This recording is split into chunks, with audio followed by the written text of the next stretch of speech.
How to do great work. If you collected lists of techniques for doing great work in a lot of different fields, what would the intersection look like? I decided to find out. The following recipe assumes you're very ambitious. The first step is to decide what to work on. The work you choose needs to have three qualities. Number one, it has to be something you have a natural aptitude for. Number two, you have to have a deep interest in it. And number three, it offers the scope to do great work. In practice, you don't have to worry much about the third criteria. All you need to do is find something you have an aptitude for and a great interest in. And right away, we get to one of Paul's first footnotes. He says, doing great work means doing something important so well that you expand people's ideas of what's possible. But there's no threshold for importance. That's something he's going to repeat many times in different ways throughout the essay. So just keep that idea in mind. There's no threshold for importance. It's a matter of degree, and it's often hard to judge at the time anyway. So I'd rather people focus on developing their interests rather than worrying about whether they're important or not. Just try to do something amazing and leave it to the future generations to say if you succeeded. Back to the top of the essay, he left off, he says, all you need to do is find something you have an aptitude for and a great interest in. That sounds straightforward, but it is often quite difficult. When you're young, you don't know what you're good at. And some kinds of work that you end up doing may not even exist yet. It's funny because that's the same advice I went and I went and talked at career day at my daughter's school when she was in fourth grade, and I don't think the teachers liked it very much because I started the conversation with, "Don't don't worry about what your parents or your teachers think. Just find out what you're naturally interested in and become a learning machine." And so, in my own way, I told a bunch of 9-year-olds that because I was like, "Listen, when I was your age, there was no such thing as podcasting; it didn't even exist." Back to what Paul said. The way to figure out what to work on is by working. If you're not sure what to work on, guess, but pick something and get going. You'll probably guess wrong some of the time, but that is fine. And this is an idea that you and I have talked about multiple times. You see it in these biographies over and over again. The act of finding your life's work for an entrepreneur usually requires that you're going to have to start more than one business. I'd have to go back through the episodes to see if I could even find somebody that got it right the first time. Maybe I think the closest example of this might be Mark Zuckerberg. Back to this. It's good to know about multiple things. Some of the biggest discoveries come from noticing connections between different fields. Develop a habit of working on your own projects. Do not let work mean something that other people tell you to do. And that is such an important sentence. Don't let work mean something other people tell you to do. That is the lived experience of most people, alive and dead. In fact, Paul has another essay called How to Do What You Love, where he says only a few 100,000, in his guess, a few 100,000 people ever actually figure this out. I'm going to just read an excerpt from that other essay real quick. He says, with such powerful forces leading us astray, it's not surprising that we find it so hard to discover what we like to work on. Most people are doomed in childhood by accepting the axiom that work equals pain. Those who escape this are nearly all lured onto the rocks by prestige or money. How many even discover something they love to work on? A few 100,000 perhaps out of billions. And so I think that sentence hits even harder after you read the excerpt from his past essay. Don't let work mean something other people tell you to do. If you do manage to do great work one day, it'll probably be on a project of your own. What should your projects be? Whatever seems to you excitingly ambitious. As you grow older and your taste in projects evolves, exciting and important will converge. But always preserve excitingness. I love that maxim. Always preserve excitingness. There's a kind of excited curiosity that's both the engine and the rudder of great work. It will not only drive you, but if you let it have its way, will also show you what to work on. And at small degree is why I wasn't expecting to do this essay as an episode. In fact, I'm reading 2 other books right now that I thought I was going to do before this. But first of all, so many people that listen to Founders sent me this essay, and then I started reading it, and this is exactly what happened. I feel like I have goosebumps right now. I get excited, and I'm like, nope. Like, it completely cleared everything off. It's like, there's nothing else. So like people ask like, how do I pick books, or do I have like a schedule or something like that for what I'm going to work on? I just go to a bookshelf where I have tons of unread books. It's like, what am I most excited to learn about right now? And I start reading Paul's essay, and I'm like, oh, there's the answer. I'm most excited about this essay right now. And so therefore I use that. He just said it's both the engine and the rudder of great work. It will not only drive you, but if you let it have its way, it'll also show you what to work on. Back to Paul's essay. What are you excessively curious about? Curious to a degree that would bore most other people. This is what you're looking for. So again, I have another example of this. So people assume because I read a lot of books that I must have great recommendations on what to read. But time and time again, I actually recommend a book and then I'll hear back from that person like, "Oh, that was how the hell did you read that? Like that book was too boring." And this happened so many times. I'm like, "Oh my god, I didn't even understand that my threshold for quote unquote boring books is so much higher than most other people's because those books weren't boring to me. I was reading them because I had to satisfy whatever curiosity I had, right? So you just said, what are you excessively curious about? Curious to a degree that would bore most other people. That is what you're looking for. Once you found something you're excessively interested in, I'm not. I'm a few paragraphs into the essay. Like he's telling you, he's like, follow your interest. What Charlie Munger says, follow your natural drift. What are you interested in? Go do that. Once you found something you're excessively interested in, the next step is to learn enough about it to get you to one of the frontiers of knowledge. And then once you're at a frontier of knowledge in whatever field that you're excessively interested in, that's where you're going to start to learn, and you're actually going to start to see. You'll learn enough so you can actually see gaps. And so this is his point. Many discoveries have come from asking questions about things that everyone else took for granted. If the answer seems strange to you, right? So you're working in something that you're excessively interested in, you're doing the work necessary. Because again, you're not, he said, essay is not for you if you're not ambitious. If you're just trying to like skate through life, there's no point in reading it. But he's assuming, okay, you're following, you're excessively interested, you want to do great work, which then means you'll do enough work to get to the frontier of knowledge. And then once you get there, you'll notice the gaps and you'll be like, oh, wait, other people are taking this for granted. If the answer seems strange to you, so much the better. Great work often has a tincture of strangeness. And then he has advice on what you do next. Boldly chase outlier ideas, even if other people are not interested in them. In fact, especially if they aren't. If you're excited about some possibility that everyone else ignores, and you have enough expertise to say precisely what they're all overlooking, that's as good of a bet as you will find. And then this next paragraph, this last sentence in this next paragraph, which I'll get to in 1 second, is exactly why, Paul Graham's essays, all of them, are worth reading and rereading. And you've seen this through my own actions. Go back to 275, 276, 277. It's been like 3 weeks reading and rereading all of his essays. And like I've read them a bunch for years. And you do this because he's able to compare ideas. And in this case, he's focused on great work in different fields: entrepreneurship, arts, mathematics, whatever it is. So he says 4 steps. Well, number 1, choose a field. Number 2, learn enough to get to the frontier. Number 3, notice the gaps. Number 4, explore promising gaps. And this is the punchline of the paragraph, which I absolutely love. This is how practically everyone who's done great work has done it, from painters to physicists. Step 2 and 4 will require hard work. I'll pause there. There's a good thing that Paul has another great essay called How to Work Hard. So I will leave that link down below if you haven't read it. I'd obviously read this essay first and then follow all the links for his other essays. But how to work hard, I think should be in the footnote of this essay.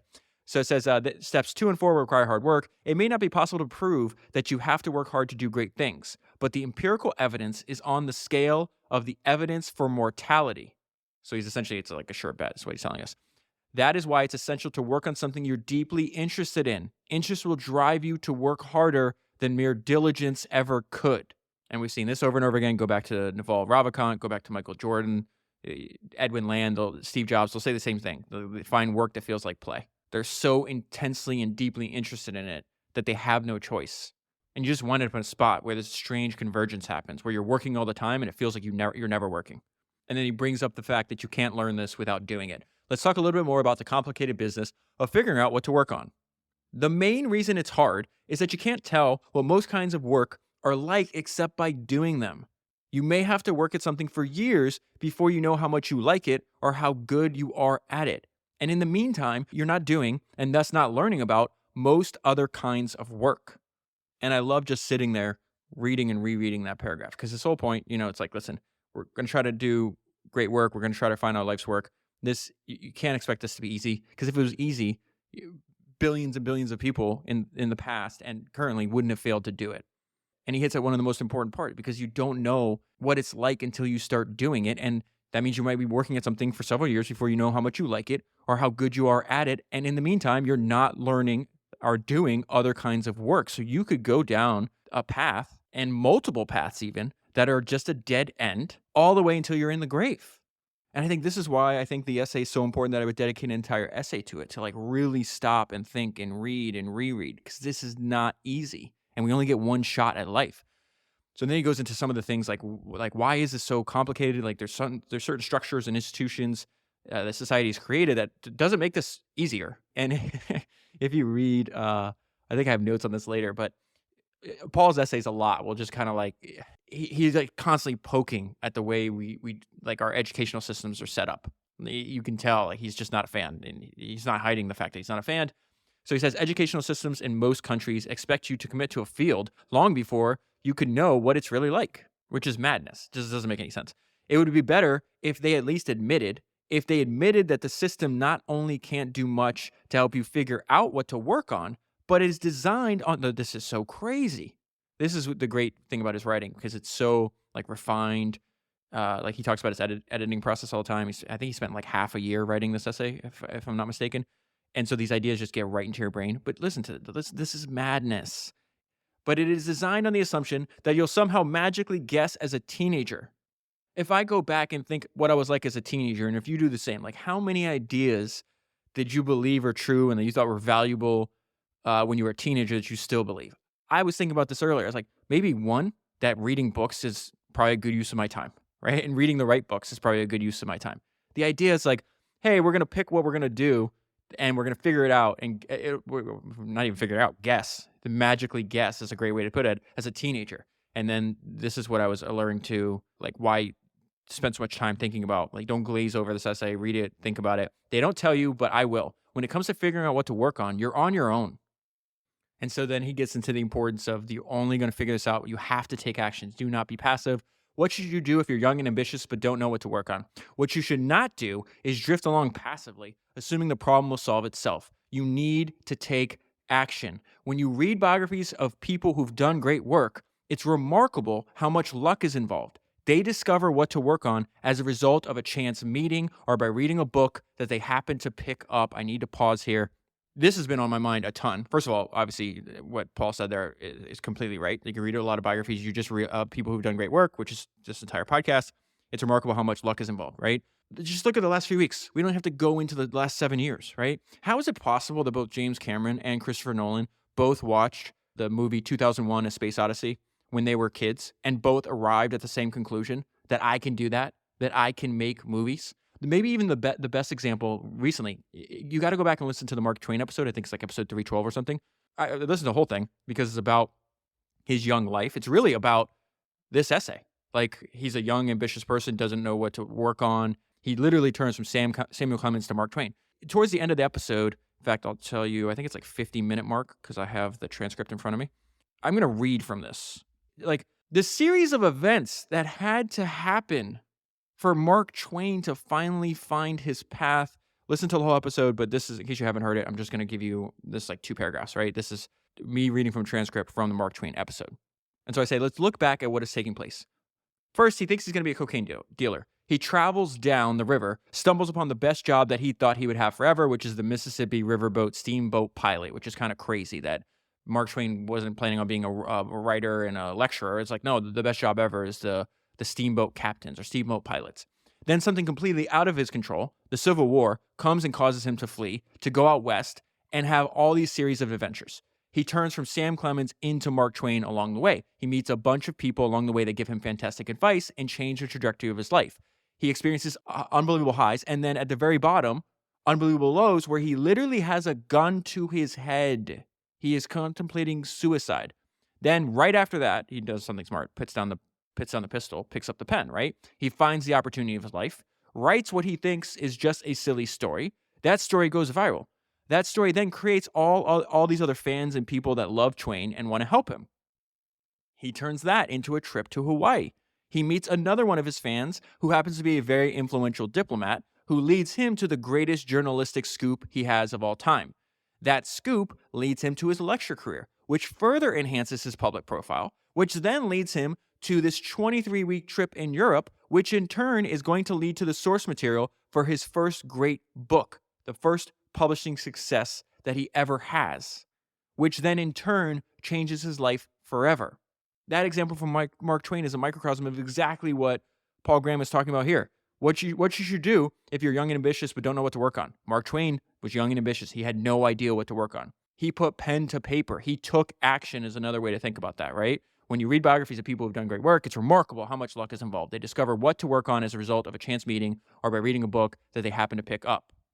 At the end of that paragraph, Paul has a fantastic footnote. There are many reasons curious people are more likely to do great work, but one of the most subtle is that by casting a wide net, they're more likely to find the right thing to work on in the first place. Okay, so back up top. When in doubt, optimize for interestingness. Fields change as you learn more about them. A field should become increasingly interesting as you learn more about it. If it doesn't, it's probably not for you. Do not worry if you're interested in different things than other people. The stranger your tastes are in interestingness, the better. Strange tastes often are strong ones, and a strong taste for work means you'll be productive, and you'll be more likely to find new things if you're looking where few others have looked before. One sign that you're suited for some kind of work is when you like even the parts that other people find tedious or frightening. So that's another, he's reintroducing that idea, right? Find work that feels like play. If you're interesting, the work will pull you in. Fields are not people. You do not owe them any loyalty. If in the course of working on one thing you discover another that's more exciting, do not be afraid to switch. If you're making something for people, make sure it's something they actually want.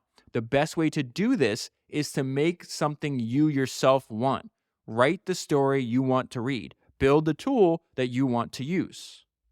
This should follow from the excitingness rule. So what is he saying there? Make what you are most excited about. That's the main message of what he's trying to teach us. He also has this, I think I talked about this before, but in other essays, he couldn't figure out, like he would notice a pattern when he's doing like office hours with founders at Y Combinator, that the ones that were kind of lost or like kind of not doing well, they weren't even using their own product. They were building a product that they thought other people might want or trying to solve a problem that they didn't really understand. And that's a big problem. If you don't love your own product, if you're not using your own product, there's nothing like to orient yourself around. So it's like, why don't you just write the story that you want to read, build a tool that you want to use? I mentioned this case explicitly because so many people get it wrong. Instead of making what they want, they try to make what some imaginary, more sophisticated audience wants. And once you go down that route, you're lost. So I kind of just ran over the point that he was making there.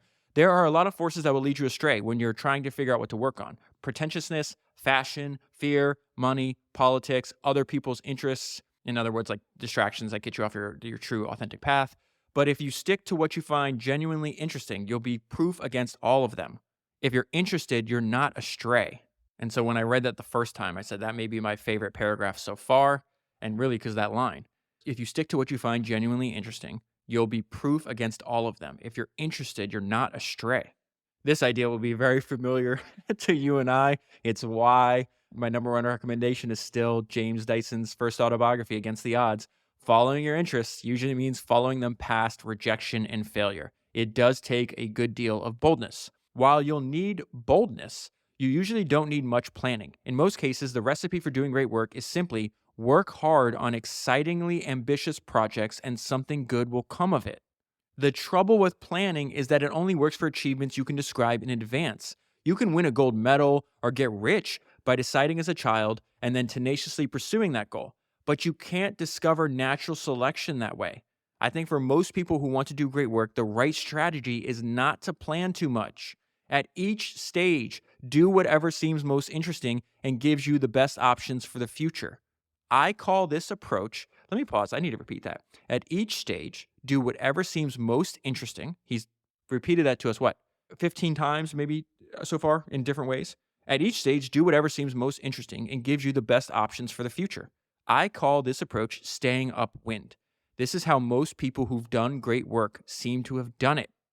Even when you found something exciting to work on, working on it is not always going to be straightforward. There will be times when some new idea makes you leap out of bed in the morning and get straight to work. But there will also be plenty of times when things are not like that. You don't just put out your sail and get blown forward by inspiration. There are headwinds and currents and hidden shoals. So there's a technique to working just as there is to sailing. For example, while you must work hard, it's possible to work too hard. And if you do that, you'll find you get diminishing returns. Fatigue will make you stupid and eventually even damage your health. The point at which work yields diminishing returns depends on the type.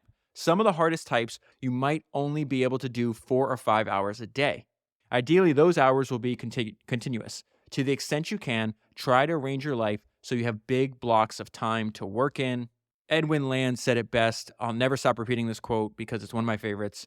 My whole life has been spent trying to teach people that intense concentration for hour after hour can bring out in people resources they didn't know they had. Paul Graham says ideally those hours will be continuous. To the extent you can, try to arrange your life so you have big blocks of time to work in. It is usually a mistake to lie to yourself if you want to do great work, but this is one of the rare cases where it isn't. When I'm reluctant to start work in the morning, I often trick myself by saying, I'll just read over what I've got so far. 5 minutes later, and I've found something that seems mistaken or incomplete, and I'm off and running. So he's talking about tricking himself into working even when you don't feel like it. And he talks about like similar techniques work for starting new projects. And he says it's okay to lie to yourself about how much a project will entail. For example, lots of great things began with someone saying, how hard could it be? He's absolutely right on that. How many times? I've lost count of how many times I've read in these biographies after this is done, they'd be like, I would have never done this to begin with. I would have never even tried it if I actually knew going into it how hard or difficult or painful it would wind up being. So there is some kind of like benefit to, I don't want to call it like blissful, I guess blissful ignorance maybe is the way to think about that. Try to finish what you start, though, even if it turns out to be more work than you expected. Finishing things is not just an exercise in self discipline. In many projects, a lot of the best work happens in what was meant to be the final stage. So I got to pause there because I had a weird idea that came to mind that was prompted by reading that. So it's like, listen, you just try to finish what you start, even if it's more work than you expected. Finishing things is not just an exercise in self-discipline. In many projects, a lot of the best work happens in what was meant to be the final stage. I would say that's true for people's lives too. I was trying to figure out like when you're reading these stories, like why do so many like you're not going to find many people. I'm talking about in like entrepreneurship, not like scientific discovery or something. Like you're not going to find many people that like make their best business or their best product when they're like 20 or like 25. And this happened so much. I was like, why do so many people wind up doing their best work many decades into their career? And I think the obvious answer would be like, I was thinking about this. It's like, okay, well, yeah, it's like they've had 3 decades as an entrepreneur to practice. Like they started a bunch of businesses. Now they know their industry better. They just understand the shape of the work and what they want to do. And I think that is true. But one thing that I just can't let go of is I think a key to doing truly great work is building a business that's authentic to you, to your true self. And what I realized is like, oh, yes, they have more experience, but they know themselves better. This process of self-discovery of like really figuring out, okay, who am I truly? Not am I imitating what's around me? Like who am I truly? What are my true interests? And like what do I actually want to do with my life? That process is usually take many, many decades. So it's like, yeah, they had a lot more experience and practice as an entrepreneur, but they also know themselves way better multiple decades into their career than when they started. And I think there's they like a relationship between those two things. Back to this essay. Another permissible lie is to exaggerate the importance of what you're working on, at least in your own mind. If that helps you discover something new, it may turn out not to have been a lie at all. That is a fascinating idea, that it might be a good idea to lie to yourself. Exaggerate, right? The importance of what you're working on, at least in your own mind. If that helps you discover something new, it may turn out to not have been a lie at all. And so the footnote on that idea is he says, this is an idea I learned from this book called A Mathematician's Apology. And he says, I recommend to anyone ambitious to do great work in any field. And he follows that interesting idea up with another one. This is Paul's theory on per project procrastination. Per project procrastination. Since there are two senses of starting work, per day and per project, there are also two forms of procrastination. Per project procrastination is far more dangerous. You put off starting that ambitious project from year to year because the time isn't quite right. One reason per project procrastination is so dangerous is that it usually camouflages itself as work. You're not just sitting around doing nothing. You're working industriously on something else. You're too busy to notice it. And then I love his simple guide on how to catch if we're actually doing this. The way to beat this is to stop occasionally and ask yourself, am I working on what I most want to work on? When you're young, it's okay if the answer is sometimes no, but this gets increasingly dangerous as you get older. Just ask yourself, am I working on what I most want to work on? Great work usually entails spending what would seem to most people an unreasonable amount of time on a problem. I have to pause there. When I read that sentence, immediately what comes to mind. When Steve Jobs said that everything great has a shared ingredient, time. Paul says great work usually entails spending what would seem to most people an unreasonable amount of time on a problem. Great work happens by focusing consistently on something you're genuinely interested in. When you pause to take stock, you'll be surprised on how far you've come. The reason we're surprised is that we underestimate the cumulative effect of work. Oh, another great paragraph. This is going to be an essay I'm going to read multiple times throughout my life. I hope you read the entire thing when you're done listening to this. Writing a page per day doesn't sound like much, but if you do it every day, you'll write a book a year. That is the key: consistency. People who do great things don't get a lot done every day. They get something done rather than nothing. And if you do work that compounds, you'll get exponential growth. The trouble with exponential growth is that the curve feels flat in the beginning.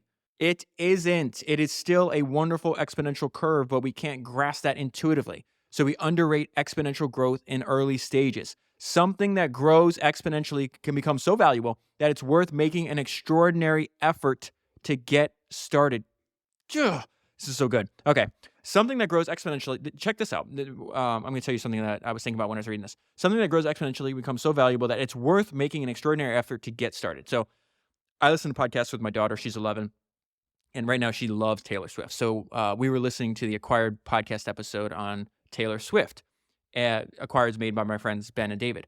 And I can't remember if Ben or David said it, but one of them said that Taylor Swift, early in her career, right, she personally responded to like 25,000 messages from fans on the blogging platform Tumblr that was like popular back in the day when she was just starting out. So it's like this idea. It's like 25,000 personal responses to the small fan base that she had. It had to feel at that time to her like the curve is going to feel flat to her because it's still the beginning. Now you fast forward, 15 years later or maybe 20 years later. She might have been like 15 when she was doing it. So it might be 20 years ago. And now she's selling out stadiums back to back to back, like multiple days. Like I was just looking her show in LA. I think she's doing the stadium there like 5 nights in a row or something like that. But this idea, something that grows exponentially, becomes so valuable that it's worth making an extraordinary effort to get started. This is something that a young Taylor Swift understood intuitively. It's amazing. Work doesn't just happen when you're trying. There's a kind of undirected thinking you do when walking or taking a shower or lying in bed that can be very powerful. By letting your mind wander a bit, you'll often solve problems you were unable to solve by frontal attack. And again, this has just been top of mind. I've heard this a bunch, but like I've been thinking about like Christopher Nolan and David Ogilvy, just because they've both been top of mind because I've made episodes about them both recently. It sounds like them.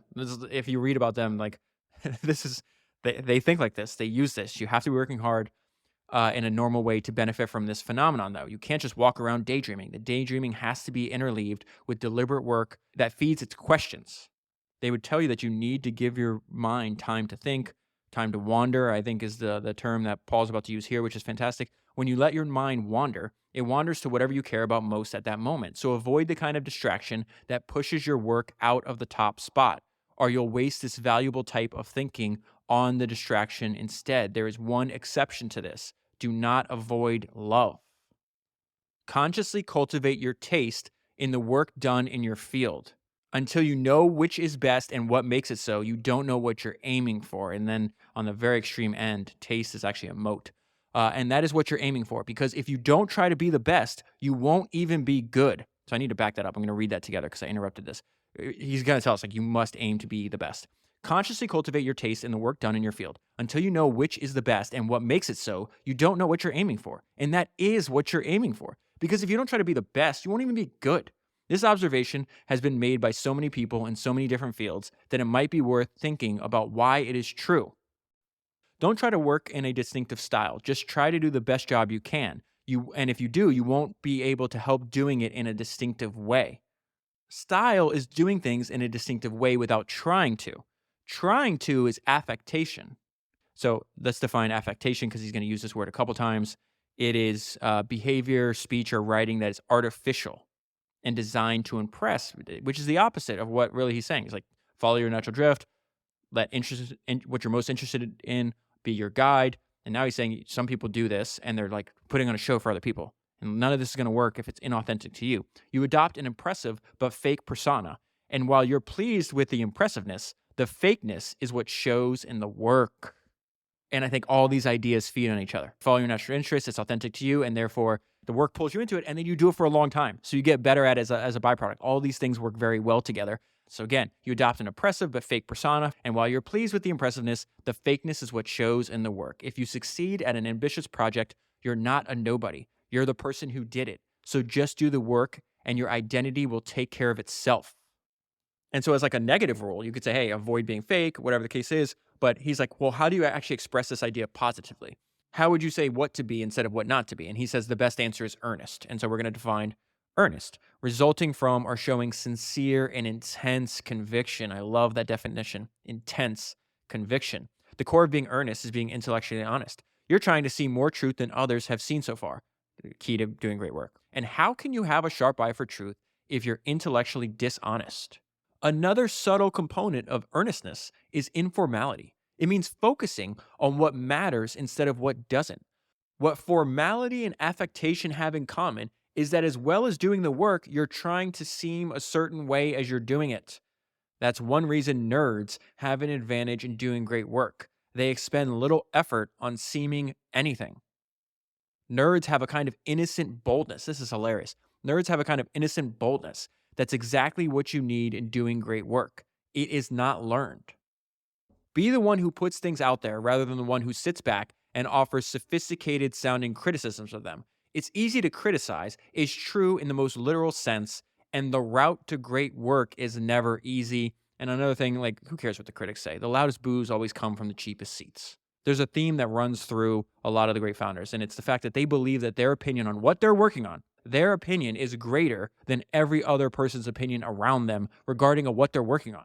And they're too busy building their empires and making great products and creating a fortune for themselves and their family to stick their head up and start talking shit about what other people are doing. Paul's other essay, Life is Short, which I think you can read in like 5 or 10 minutes, it perfectly pairs with this essay because you'll realize outside of taking care of your health, working on your mission, or being with your tribe, nothing else matters. Stop wasting your time. Focus on what you want to do. It's so hard. The route to great work is never easy. I doubt it would be possible to do great work without being earnest.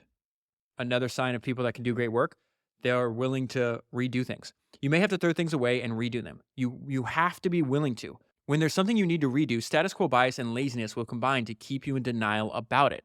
Have the confidence to cut. Do not keep something that doesn't fit just because you're proud of it or because it costs you a lot of effort. In some kinds of work, it's good to strip whatever you're doing to its essence. The result will be more concentrated. You'll understand it better. I don't even know why, but when I got to this section, I was thinking about this story I read in one of the biographies of Steve Jobs. They had spent so much time on this concept for the Apple stores. This was before it was like open to the public. And I forgot who the person was, but the guy helping Steve on this, they were working on this, for maybe, I don't know, like a year or more than that. And they had built like this prototype of an Apple store in like this warehouse somewhere. And Steve like picks him up to go like take a look at it. And the guy had realized the day before, he's like, oh my God, we have this set up the incorrect way. Like we should have it set up by like what the devices do or whatever the case was. The important part was Steve's reaction. So the guy was like, shit, we put all this time and effort into it. We need to like destroy everything we did and start over because this other way is a better idea. And Steve flipped his lid, started getting upset, like yelling. Then he gets silent, right? Because he has cancer. He's like very sick when this is happening. And he's just like, I don't know if I have the energy to do this like from scratch again. And so then it's like complete quiet. They're riding in the car in complete silence. They get to the prototype where all the rest of the people, the other employees at Apple are waiting for them. And then Steve quietly says, he's right. Do what he says. Start from scratch. We're doing it all over again. You have to throw things away and redo them. You have to be willing to. Another sign of somebody that's doing great work, it looks easy. They make it look easy. Some of the best work will seem like it took comparatively little effort because it was, in a sense, already there. It didn't have to be built, just seen. It's a very good sign when it's hard to say whether you're creating something or discovering it. When you're doing work that could be seen as either creation or discovery, err on the side of discovery. Try thinking of yourself as a mere conduit to which the ideas take their natural shape. Strangely enough, one exception is the problem of choosing a problem to work on. This is usually seen as a search, but in the best case, it's more like creating something. In the best case, you create the field in the process of exploring it. And I love what he says here next because I feel the same way. I never like the term creative process. It seems misleading. Originality isn't a process, but a habit of mind. Original thinkers throw off new ideas about whatever they focus on. And then he ties that idea to the idea he said earlier. It's like, don't sit there passively, man. You got to work. Like, you're going to learn what field you should be working on and how to do great work by doing it. You're much more likely to have original ideas when you're working on something. Original ideas don't come from trying to have original ideas, they come from trying to build or understand something slightly too difficult. You'll have more new ideas if you explore lots of different topics. Do not divide your attention evenly between many topics, though. It sounds almost like a contradiction, but it's not, because he's going to explain that. You'll have more new ideas, right, if you explore a lot of different topics. But do not divide your attention evenly between many topics, though, or you'll spread yourself too thin. You want to distribute it according to something more like a power law. Oh my goodness. All this, like, I love how he ties everything together. Be professionally curious about a few topics and idly curious about many more. Curiosity and originality are closely related. Having new ideas is a strange game because it usually consists of seeing things that were right under your nose. Once you've seen a new idea, it tends to seem obvious. When an idea seems simultaneously novel and obvious, it's probably a good one. And then he gets into, like, why is this such a strange game? And another way to say it's like, why is this, like, such present at such a small percentage of humanity? Seeing the new idea usually requires you to change the way you look at the world. It's admitting to yourself that you have a broken model of the world, right? Broken models of the world leave a trail of clues where they bash against reality. Most people do not want to see these clues. It would be an understatement to say that they're attached to their current model. And I think underneath all this, like, the main cause is because people are terrified of change, which is strange because we're living in a world where the only constant thing is change. In fact, I was reading this essay and then going through a bunch of other quotes that Paul collects on his website that I think are excellent. And there's a line that came to mind when I got to this section. I said, "Change breaks the brittle." Back to the essay. The other thing you need is a willingness to break rules. If you want to fix your model of the world, it helps to be the sort of person who's comfortable breaking rules. Few understand the degree of rule breaking required because new ideas seem much more conservative once they succeed. That ties to what he said at the beginning of the section, the fact that it's fascinating that once we discover a new idea, it tends to seem obvious after the fact. They seem perfectly reasonable once you're using the new model of the world they brought with them. The ideas bring the models, not the other way around. That's fascinating. But they didn't at the time. It took the greater part of a century for the heliocentric model to be generally accepted, even among astronomers, because it felt so wrong. If you think about it, a good new idea has to seem bad to most people, or someone would have already explored it. Back to breaking rules. There are two ways to be comfortable breaking rules: to enjoy breaking them or to be indifferent to them. I call these two cases being aggressively and passively independent minded. The aggressively independent minded are the naughty ones. Rules don't merely fail to stop them. Breaking rules gives these people additional energy. For this sort of person, delight at the sheer audacity of a project sometimes supplies them enough activation energy to get it started. The other way to break rules is to not care about them, or perhaps not even know they exist. This is why novices and outsiders often make new discoveries. Their ignorance of a field's assumptions, or a field's rules, right, acts as a source of temporary, passive, independent mindedness. And so it goes back to his original point that deciding what to work on is so important, that a lot of people are getting distracted because they like working on fashionable problems. So Paul Graham puts this in an even better way. Like, the actual value is going to accrue to things that are not top of mind. He says unfashionable problems are undervalued. Working on an unfashionable problem can be very pleasing. There's no hype or hurry. Opportunists and critics are both occupied elsewhere. And that's not the same as, like, doing the opposite of what everybody else wants to do, right? It's the most common type of overlooked problem is not explicitly unfashionable in the sense of being out of fashion. It just doesn't seem to matter as much as it actually does. And the only way to find this is you following your natural interest. Again, everything ties together. How do you find these? By being self-indulgent, by letting your curiosity have its way and tuning out, at least temporarily, the little voice in your head that says you should only be working on important problems.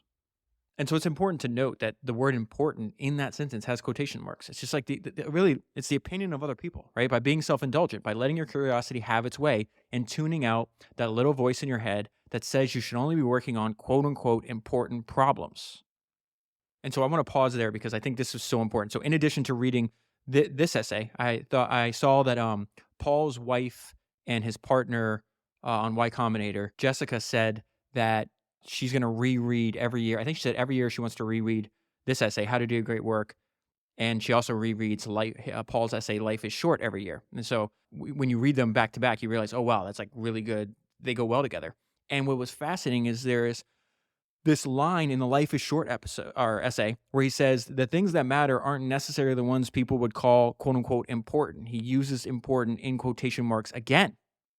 So this ability to literally like not care, to live an authentic life, ask yourself, am I following my own interest? Is this what I want to work on? And if the answer is yes, everybody else's opinion is irrelevant.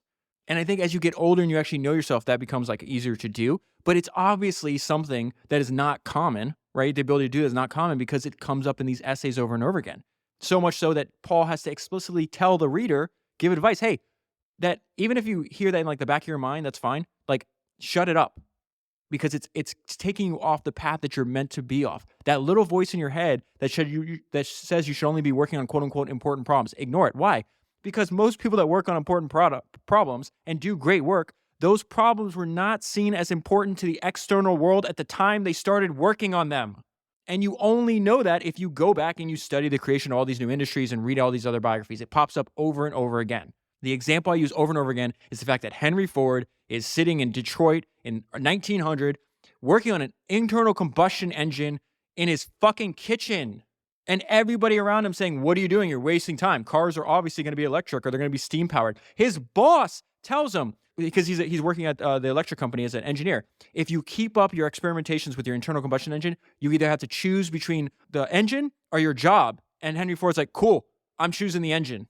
He followed his natural interest when the entire outside world was telling him, this isn't important enough, this little stupid thing that you're doing. Focus on the big thing. Obviously, electricity is the biggest invention. Obviously, all the cars are going to be electric. Fast forward 19 years from when they're having that conversation, Henry Ford owns 100% of the Ford Motor Company, has created and manufactured a car that made over 15 million people's lives better. After the 15th million Model T rolled off the assembly line, did that guy's opinion about what Henry Ford should be doing matter? No, it didn't matter at number 15, and it didn't matter when he said it. And Paul describes this perfectly. He says, try asking yourself, if you were going to take a break from quote unquote serious work to work on something just because it would be really interesting, what would you do? The answer is probably more important than it seems. What might seem to be merely the initial step, deciding what to work on, is in a sense the key to the whole game. I don't even know how far we are into this essay, but I think it's obvious why so many people that listen to this podcast sent this to me. This is perfect. Few grasp this. The fact that picking what to work on is the key to the whole game, right? Few grasp this. People think big ideas are the answers, but often the real insight was in the question.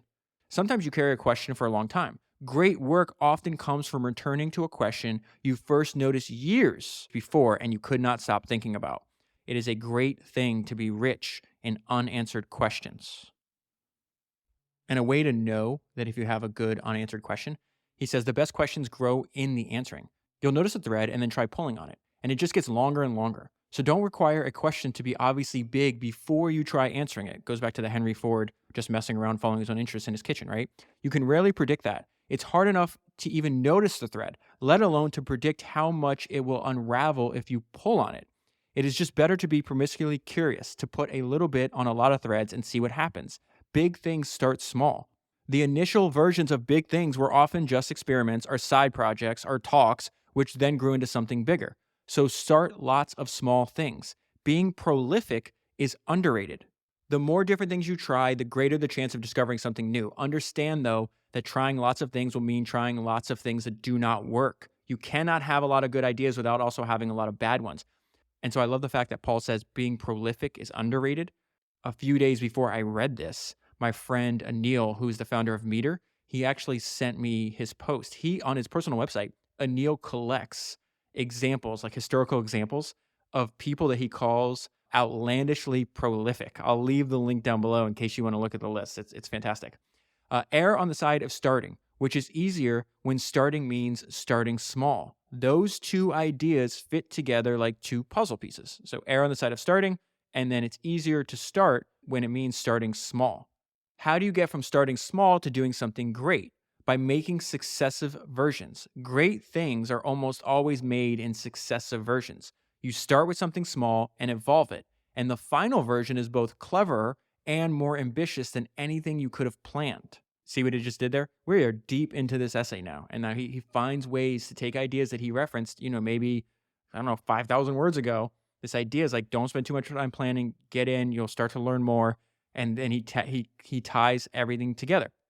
You're following your natural interest. You're having a bias to action. You're starting small. You're evolving it over time. And as a result, the final version is both clever and more ambitious than anything you could have planned. Begin by trying the simplest thing that could possibly work. Surprisingly often, it does.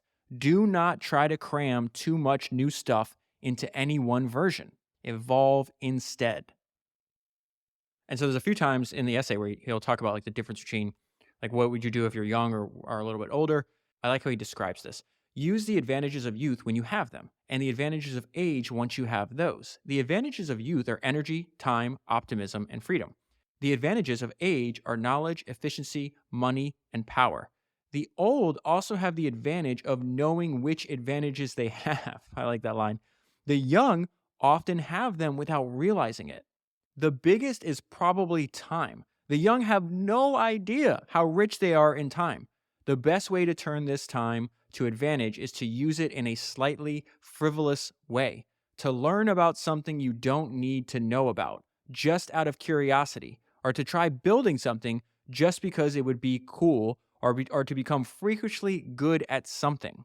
So I need to repeat that because he's like, listen, I'm not going to tell you to waste your time, but listen, if you are young, you have no idea how rich you are in time. The best way to turn this time into an advantage is to use it in a slightly frivolous way, essentially saying like to experiment, to like, what are my true interests? What are the things I want to work on? How am I going to find a path that I can actually do, like would turn into me being able to do great work? And at the root core, it's like, well, just follow your curiosity, follow your interests, which again is the main theme here, right? And so he's going to elaborate on this though, because I wanted to repeat that because then he goes into what he means. Spend time lavishly when you're young, but don't simply waste it. There's a big difference between doing something you worry might be a waste of time and doing something you know for sure will be. And so the ability to spend time lavishly is something that only the young have, right? Now he talks about if you're a little older, you have another advantage. One of the most valuable kinds of knowledge you get from experience is to know what you don't have to worry about. The young know all the things that could matter, but not their relative importance. So they worry equally about everything when they should worry much more about a few things and hardly at all about the rest. And a source of this confusion about, okay, well, like they're worried about everything equally when it's like just focus on the really important things and ignore everything else. So the source of the confusion, he goes back to this is the problem with school. It just fills your head with a bunch of nonsense. So everybody, almost by default, will arrive at adulthood with a head full of nonsense. And he says much of that nonsense left in your head is left there by schools. Schools induce passivity. The sooner you overcome this, the better. Schools also give you a misleading impression of what work is like. In school, they tell you what the problems are, and they're almost always solvable using no more than what you've been taught so far. In real life, you have to figure out what the problems are, and you often don't know if they're solvable at all. But perhaps the worst thing that schools do is they train you to win by hacking the test. You cannot do great work by doing that. So stop looking for that kind of shortcut. Do not skimp on the work itself.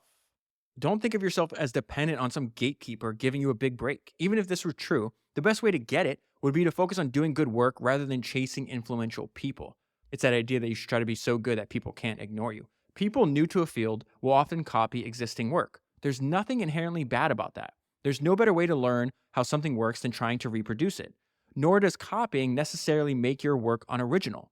Originality is the presence of new ideas, not the absence of old ones. And then he goes into why you want to study all the great work that came before you, not just to work in like your field or your industry. One of the most powerful kinds of copying is to copy something from one field into another. History is so full of chance discoveries of this type that it's probably worth giving chance a hand by deliberately learning about other kinds of work. You can take ideas from quite distant fields if you let them be metaphors. That is, I gotta repeat that. I love that. One of the most powerful kinds of copying is to copy something from one field into another. History is so full of chance discoveries of this type that it's probably worth giving chance a hand by deliberately learning about other kinds of work. You can take ideas from quite distant fields if you let them be metaphors. And then he goes into something that's repeated through history a lot, especially at the beginning of industries. All the super talented people seem to be within close physical proximity to one another. If a lot of the best people in your field are collected in one place, it's usually a good idea to visit for a while. It will increase your ambition, and also by showing you that these people are human, increase your self confidence. If you are earnest, you'll probably get a warmer welcome than you might expect. Most people, I love this idea. Most people who are very good at something are happy to talk about it with anyone who's genuinely interested. If they're really good at their work, then they probably have a hobbyist interest in it. And hobbyists always want to talk about their hobbies. Seek out the best colleagues. That is like the one line maxim of this section, right? Seek out the best colleagues. If you listen to the Mark Twain episode I referenced earlier, the best advice Mark Twain ever got that he followed for the remaining 44 years of his life was this American diplomat in Hawaii told him, "You have great ability. I believe you have genius. What you need now is refinement of association. Seek companionship among men of superior intellect and character. Refine." This is the punchline for me. Refine yourself and your work. Never affiliate with inferiors. Always climb. Paul Graham's way of saying that is seek out the best colleagues. Colleagues don't just affect your work, though, they also affect you. So work with people you want to become like because you will. And he's going to go into why. Like great work happens in clusters. We just see this over and over again. In fact, it's not merely better, but necessary. Judging from history, the degree to which great work happens in clusters suggests that one colleagues often make the difference between doing great work and not. Woo! We got to read that again. The degree to which great work happens in clusters suggests that one's colleagues often make the difference between doing great work and not. That's why you see so many of history's great founders, they repeat over and over again the importance of recruiting and finding a way to attract the very best people, whether it's partners, employees, it doesn't matter. Like they all repeat this over and over again. And then Paul has this great way to tell if you've done this or not. How do you know when you have sufficiently good colleagues? In my experience, when you do, you know, which means if you're unsure, you probably don't. And then the essay takes a fascinating turn because he talks about like maintaining your own like inner monologue and your own morale. Husband your morale. It is the basis of everything when you're working on ambitious projects. You have to nurture and protect it. I've done multiple episodes and read multiple books about Arnold Schwarzenegger, and he says this over and over again. Like it's very dangerous when you start doubting yourself. He would very deliberately get away physically from people that would try to like either tell him, "Oh, Arnold, don't do that. It's impossible. Like you can't like how can you be an actor? You can't like no one can even understand you, or you can't get famous for lifting weights and becoming a bodybuilder. Like you can't become the governor of California. Like what are you talking about?" And so this idea, it's like very dangerous. You're gonna get enough negative input from like the external world. You can't have any coming from yourself. It's very dangerous when you start doubting yourself. Paul's saying here, it's like, listen, the basis of everything when you're working on ambitious projects. He goes back to why managing your inner monologue, your own morale is so important. Morale compounds via work. High morale helps you do good work, which increases your morale and helps you do even better work. If you're not doing work, that can demoralize you and make it even harder to do good work. Since it matters so much for this cycle to be running in the right direction, it can be a good idea to switch to easier work when you're stuck, just so you start getting something done. One of the biggest mistakes ambitious people make is to allow setbacks to destroy the morale all at once, like a balloon popping. You can inoculate yourself against this by explicitly considering setbacks a part of your process. Solving hard problems will always involve some backtracking. Never let setbacks panic you into backtracking more than you need to. It is not necessarily a bad sign if work is a struggle, any more than it's a bad sign to be out of breath while running. And so then he turns the essay and ties this all back into morale. An audience is a critical component of morale. And so this will become obvious, I think, as you go through this, but he's talking about like the people using whatever it is that you're making, right? You're making great work. It's not like you're the only person. It can't be great if you're the only person that sees it. So somebody is using the tool or listening to what you're doing or whatever, reading it, whatever it is. If you're just starting out, a small but dedicated audience can be enough to sustain you. If a handful of people genuinely love what you're doing, that is enough. Avoid letting intermediaries come between you and your audience. That point is actually very important. Avoid letting intermediaries come between you and your audience. When I first thought about that, I thought about Taylor Swift, like on Tumblr, right? Talking directly to her fans, to the people listening to her music. There's nobody in between her and her audience. Also can be applied in like the more like traditional like business product sense, where if you study the career of Edwin Land, he starts trying to he's always making innovations because he, is creating new technology, new patents, new science. And he was trying to sell into like, he wasn't connected to the end user. So he's trying to make automobile headlights safer, but he's got to sell and convince people, like a handful of people maybe in Detroit. And when he did that for many years and failed at it, he's like, I'm never letting anybody else get in between me and the customer. So then he starts making consumer goods, right? That he can talk directly to the customer, which is his cameras. And I think that's a really important observation. Like, okay, well, I failed when I couldn't communicate directly with the end customer because I was selling to car companies as opposed to the people driving the car. But I succeeded wildly when I had a direct connection with the customers, the one actually buying my cameras. And so Paul says, avoid letting intermediaries come between you and your audience. It is so liberating to escape it that you might be better off switching to an adjacent type of work if that work will let you go direct. And then back to this idea, get away from the naysayers, flee the doubters. Like, you don't need them. The people you spend time with will also have a big effect on your morale. Seek out the people who increase your energy and avoid those who decrease it. Do not marry someone who doesn't understand that you need to work or sees your work as competition for your attention. If you're ambitious, you need to work. It's almost like a medical condition. So someone who won't let you work either doesn't understand you or does and doesn't care. And I think Paul answers the question. I've been asked this question in the past. Like, do I think the people cover and study in the podcast are like happier than the average person? And I was like, I don't know how to really answer that. And like, I kind of waffle. But this idea where it's like, oh, if you're ambitious, you need to work. It's almost like a medical condition. He says people who do great work are not necessarily happier than everyone else, but they're happier than they'd be if they didn't. That is a better way to think about it than I've ever come up with. In fact, if you're smart and ambitious, it's dangerous not to be productive. People who are smart and ambitious but don't achieve much tend to become bitter. And then he goes back into this recurring theme. Do not be guided by prestige. It is okay to want to impress other people, but choose the right people. The opinion of people you respect is signal. Fame, which is the opinion of a much larger group you might or might not respect, just adds noise. The prestige of a type of work is at best a trailing indicator. If you do anything well enough, you will make it prestigious. The question to ask about a type of work is not how much prestige it has, but how well it could be done. And this might be the best line of the entire essay. Curiosity is the best guide. Your curiosity never lies, and it knows more than you do about what's worth paying attention to. If you asked an oracle the secret to doing great work, and the oracle replied with a single word, my bet would be on curiosity. This whole process is a dance with curiosity. Believe it or not, I tried to make this essay as short as I could, but its length at least means it acts as a filter. If you made it this far, you must be interested in doing great work. And if so, you're already further along than you might realize because the set of people willing to want to is small. The discoveries are out there, waiting to be made. Why not by you? And that is where I'll leave it. I highly, highly, highly recommend reading the entire essay. It'll be linked down below. And I will also link to Paul's essay, Life is Short, which I think should be read directly after reading this one. Thanks for listening this far, and I'll talk to you again soon.